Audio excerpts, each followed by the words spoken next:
Hermanos, buenos días. Vamos a compartir nuestro mensaje para esta semana. Quiero retomar la última vez que hablamos.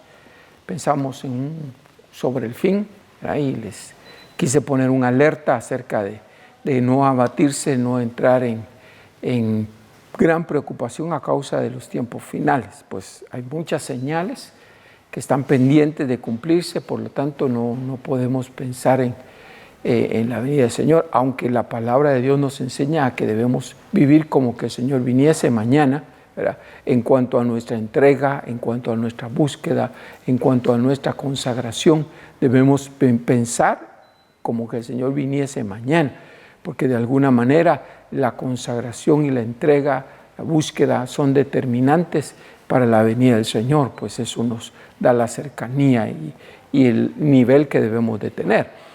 Ciertamente vivimos de esa manera, pero debemos ser conscientes de que las señales del fin realmente, aunque hay muchas evidencias de las que se han ido dando, pero todavía faltan muchas más señales que realmente nos van a acercar al final de los tiempos. Dentro de ellos yo siempre he mantenido la idea de que la edificación del último templo, era la edificación del templo de Ezequiel, esa va a ser determinante, ya que en ese va a ser el escenario en el que el anticristo va a ejecutar sus últimas acciones. Allí es donde van a ser entregados, el movimiento ecuménico entregará a las religiones como una sola, y ahí es donde se va a gestar el final de los tiempos. Entonces sabemos que hay señales que aún no han cumplido. Es cierto, esta pandemia es difícil, esta pandemia, esto que estamos viviendo no es nada agradable, es un tiempo difícil. Hay mortandad, ciertamente hay mortandad, no como la que va a ver en el final de los tiempos. Dice la Escritura que al final habrá una mortandad de una tercera parte de la población. En otro momento, otro escenario crítico del libro de Apocalipsis dice que habrá una mortandad de una cuarta parte de la población de la tierra. Entonces hay señales que están pendientes, esperamos también la apostasía final, ¿verdad?, que prácticamente está ligado al movimiento ecuménico, ¿verdad? Vamos a tomarnos un tiempo para hablar de ello posteriormente, ¿verdad? Entonces falta la aparición, la manifestación del anticristo. Entonces hay cosas que tenemos que dejar, pero lo que sí es cierto es de que son momentos difíciles. Entonces esta mañana o este tiempo vamos a hablar acerca de los tiempos de clamor. Le hemos puesto a esta lección tiempos de clamor. ¿Por qué tiempos de clamor? Porque cada vez que hay situaciones difíciles a lo largo del mundo, del planeta, son tiempos en los que todos claman a su Dios.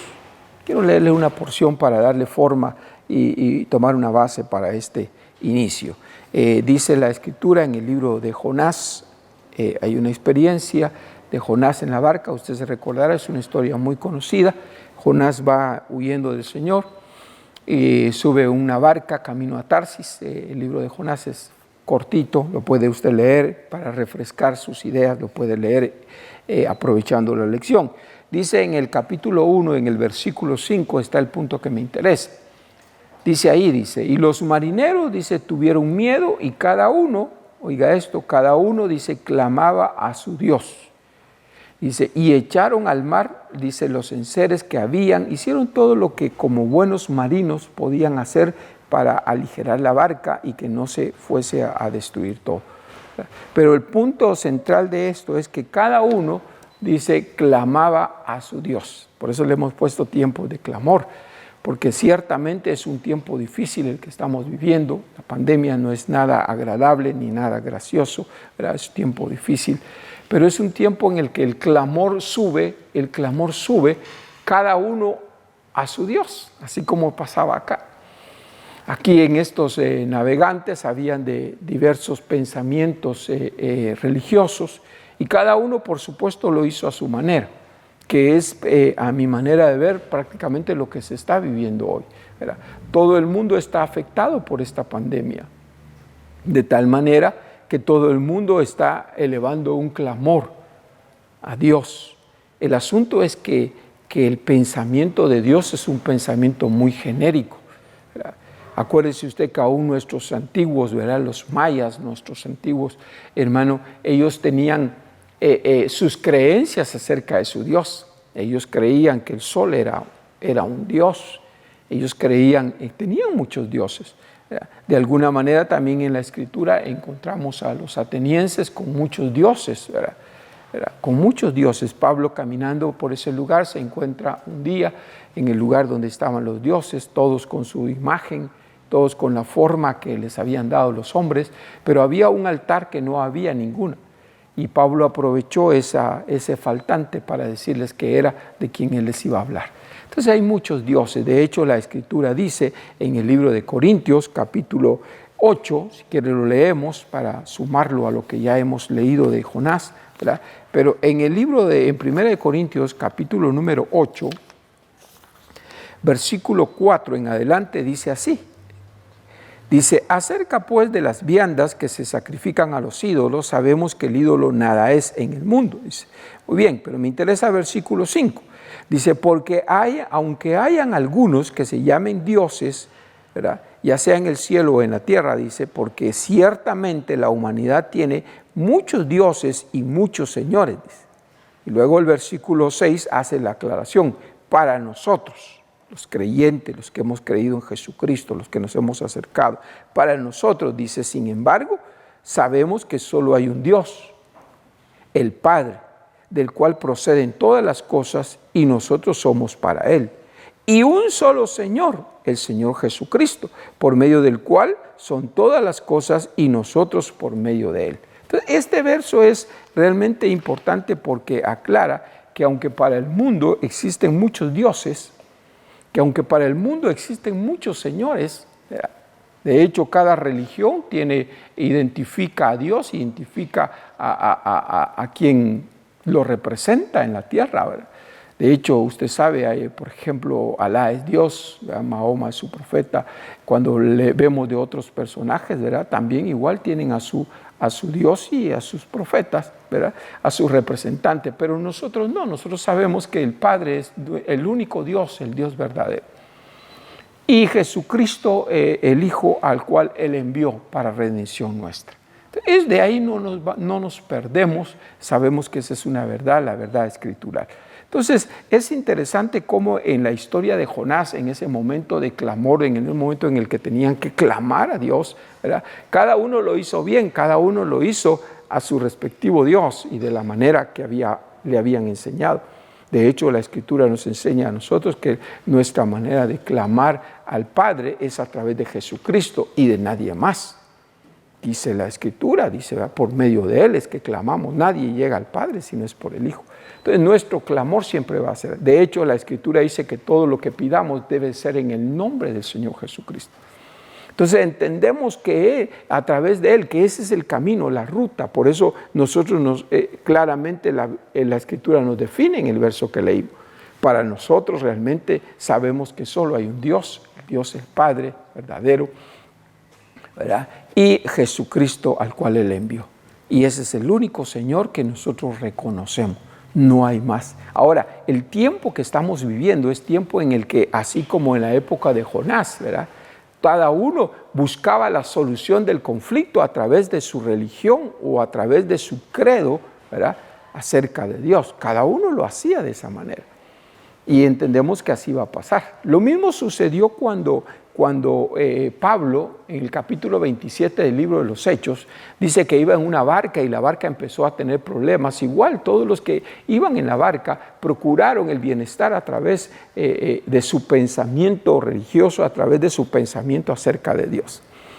Si usted recordará, hay un escrito, algo que lo pusimos escrito en la página, y ahí encuentra usted el Dios verdadero, ¿verdad? El verdadero Dios, la imagen del verdadero Dios, porque ahí escribí un poco acerca de la verdadera imagen del Hijo de Dios, verdadera imagen de Dios, porque hay muchas ideas acerca de Dios, hay muchos pensamientos acerca de Dios, ¿verdad? Pero ese Dios se vuelve un Dios general, pero necesitamos nosotros identificar. Y esto lo he querido explicar porque de alguna manera hoy alguien puede tratar de unificarnos, ¿verdad? Para hacer un solo clamor, pero no se puede hacer un solo clamor con pensamientos diferentes acerca de Dios. No, realmente debe de ser unificado. En esta historia de Jonás, realmente el que conocía del Dios verdadero, así como lo dice Corintios, era Jonás. Lastimosamente, cuando todos empezaron a clamar para la solución del conflicto, ¿verdad? Todos lo hicieron a su manera, a la forma como habían aprendido, pero ninguna funcionó. Ninguna de ellas funcionó. La tormenta seguía hasta que Jonás, que conocía realmente al Dios verdadero, pudo darle la forma, ¿verdad? Cómo resolver el problema, cómo realmente Dios podía auxiliarle. Y ciertamente cuando se ejecutó todo a la manera de Jonás, dice, la solución vino. Cuando se ejecutó todo a la manera de Jonás, realmente la tormenta pasó. Entonces hoy nosotros debemos entender que el clamor de todas las naciones, de todos los pueblos, está haciéndose. Y cada uno lo está haciendo a su Dios, a su manera, a su forma. Pero mi pregunta es, verdaderamente, ¿será que Dios responderá? ¿A quién responderá Dios realmente? ¿A quién responderá Dios realmente? ¿O será que al final sabemos nosotros que esto va a pasar? No sabemos cuándo, pero va a pasar. Un día surgirá la medicina necesaria. Yo creo que Dios va a permitir que surja la medicina y también la habilidad del hombre, ¿verdad? Pero eso no significa que Dios esté complacido. Necesitamos esto. La pregunta que yo le quiero dejar, o que quiero que usted piense por un momento, es ¿realmente traerá Dios una respuesta al clamor de todos los pueblos, de todas las naciones? ¿Y qué Dios va a responder? Porque ese es el enigma más grande. Hay una historia, hay una historia en Primera de Reyes, capítulo número 18, versículo 24, donde Elías confronta a unos que tenían sus dioses, pero necesitaban una respuesta. No había lluvia y necesitaban una respuesta. Había una respuesta. Entonces Elías, que conocía al verdadero hombre, al verdadero Dios, ¿verdad? Realmente lo que hace es confrontar a los que tenían otros dioses y poner en evidencia quién era el verdadero Dios. Y eso es algo importante, y no quiero ser egoísta, realmente no quiero parecer egoísta, pero debemos entender nosotros que realmente la respuesta del verdadero Dios va a venir ante un verdadero clamor. Ante un verdadero clamor realmente, ¿verdad? Y el clamor de aquellos que verdaderamente lo conocen. Aquellos que verdaderamente pues saben la forma y el camino, ¿verdad? No puede ser de otra forma, no puede ser de otra forma. En esa historia de Primera de Reyes, ¿verdad? Al igual que en la historia de Jonás, al igual que en la historia de Hechos 27, donde Pablo habla y dice, no se preocupen, ¿verdad? Ya el Dios que yo conozco habló conmigo, mandó a su ángel y me dijo que va a preservarnos la vida a ustedes porque yo necesito llegar a dar testimonio ante los reyes. Fíjense qué interesante, o sea que la respuesta de Dios vino por causa del propósito que Dios tenía con Pablo.